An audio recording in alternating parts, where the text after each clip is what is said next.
Good evening, loves. It's Angie Hicks-Clary, and we are now on part 4, well, my part 4 of my YouTube vlogs and reading The Alchemist by Paulo Coelho to you. If you haven't seen my videos yet, and this is the first one that you're coming across, do me and yourself a favor. Back up, go back and watch the first 3 videos. Well, there's 4 because part 3 last night I had to put into 2 because it literally took me all day, meaning almost 24 hours since last night when I recorded the videos, to upload them to YouTube. I don't know if I made too long of a video and it was just not wanting to accept it because I'm a new creator on YouTube or something. Like maybe there's some kind of limitations, I'm not sure. Or if it's just like a weird day for tech stuff, because I had another friend who, well, actually my friend Jay Chancellor, I can never say it right, Jay Chanthelinksy.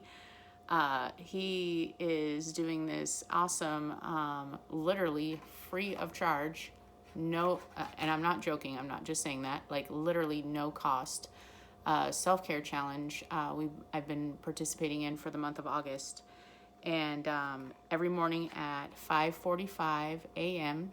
Pacific Standard Time is when we do our, was when he goes live and does our self-care challenge. But anyways, this morning he was late for it, but it was because for like 15 minutes straight he kept trying to go live and it wouldn't let him. And so anyways, yeah, so like I'm saying, I don't know if it was just like a weird day for tech stuff, or if or you know, like if you were to watch yesterday's video, I said something about there's gonna be, you know, mistakes and or learning lessons along the way as you are creating and sharing yourself, so on and so forth.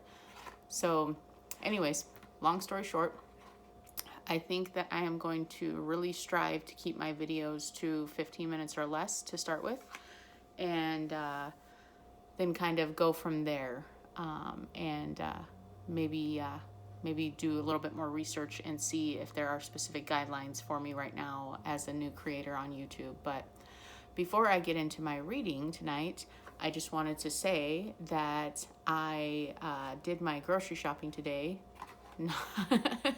Not exactly front page news, but anyways, the reason I'm talking about it is that over this last month, and then continuing towards what I've been doing is my plan is to transition over to mostly vegan eating, mostly vegan diet, with the exception of cage-free, ethically raised farm eggs, because I love eggs, like, oh my God, talk about happy in my belly. And you know, maybe a couple other little things here and there, but pretty much like 99% vegan is how my diet's going to end up being. And then the other thing I'm doing is transitioning as quick as possible all of my the things that I use, such as hair products, soap, deodorants, makeup, anything like that, going over to, again, like vegan based and ethically created products, so as to create a minimal carbon footprint during the remainder of my years here on this earth. And I just wanted to share with you guys today. So I did the bulk of my grocery shopping today at Walmart, right? And we can all say some things about Walmart, I'm sure. But if you take your time and you look really close, they actually have some really good things to choose from. And I found today these badass toothbrushes. They are literally Walmart brand, Equate, and they are bamboo charcoal infused bristles. They're soft, like the you know, the hardness of the bristles are soft, and that says helps brighten teeth and fight bad breath. BPA-free bristles, naturally antibacterial, and the kicker is it's a compostable handle because it's made out of bamboo.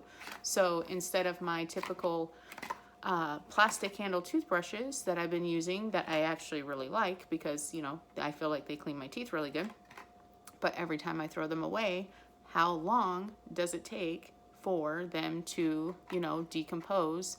And also too, what kind of chemicals are even in that plastic as they're made? And what am I, you know, like what am I putting into my body? So just trying to be more, just more conscious about not only taking care of my own health, but in turn, taking care of the health of Mother Nature. Because if we do not take care of ourselves first, we can't take care of others. And if we do not take care of this world, this beautiful, amazing earth that we get the privilege to live on, it will not take care of us. We are slowly but surely, actually fastly but surely, killing it. And I don't know about you, but I know that I've got at least another 60 years in me. I just turned 40 this year. My plan is to live to at least 100, and if not longer, why not? And I have 2 beautiful kids. They're adults now and have flown the nest, but I want for them to live in a healthy world. And then on the off chance that they choose to have children, you know, make me a grandma, then I want the world to be beautiful and healthy for my grandkids and so on and so forth, my continued legacy. I want this world to be beautiful for my friends, for just, you know, just people I don't know. Like, why would we choose to live in a toxic environment if we don't have to? If there are tools such as these wonderful toothbrushes that there's literally 2 in this package. Want to know how much it cost?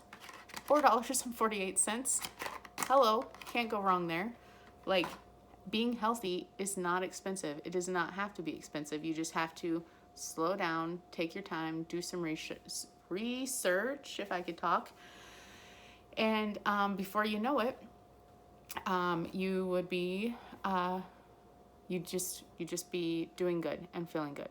And so I am going to stop there with my chatting.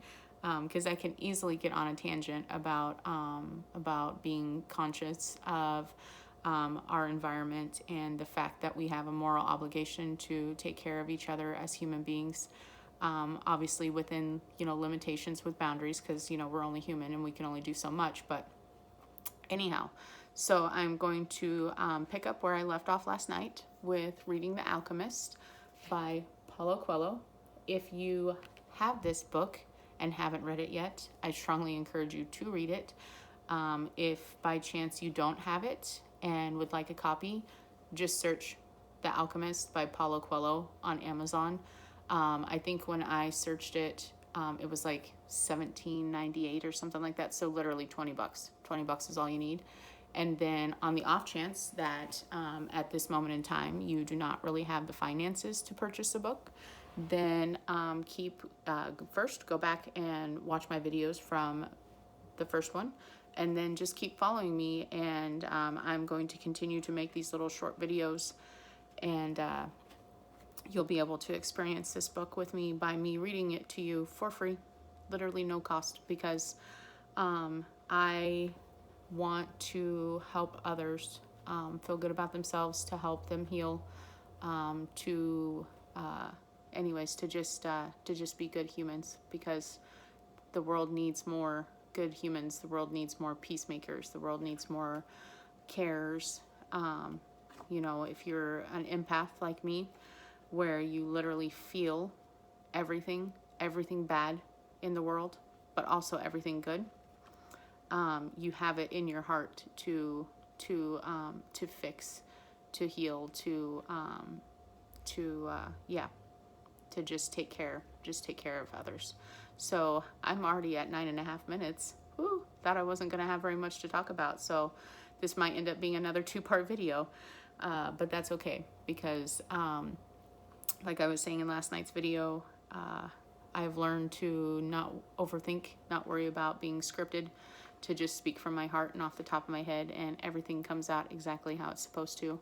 And And I know that what I'm sharing and what I have to say is going to help at least one other person out of the 7.8 billion people in this world. And who knows, that one other person that my words might help might be someone who literally saves the world.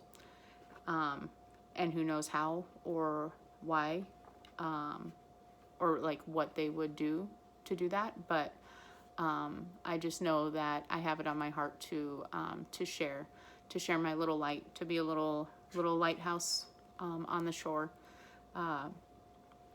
for those who at this moment in time are maybe feeling like they are lost out in the ocean, the middle of the ocean, and drowning, and they don't want to be lost, but they don't know what to do, and they're just holding on tight to their little buoy. And so if I can be that light to help them hold on, like I've been lost out in the ocean myself, and have had lighthouses for me, then sorry, not sorry.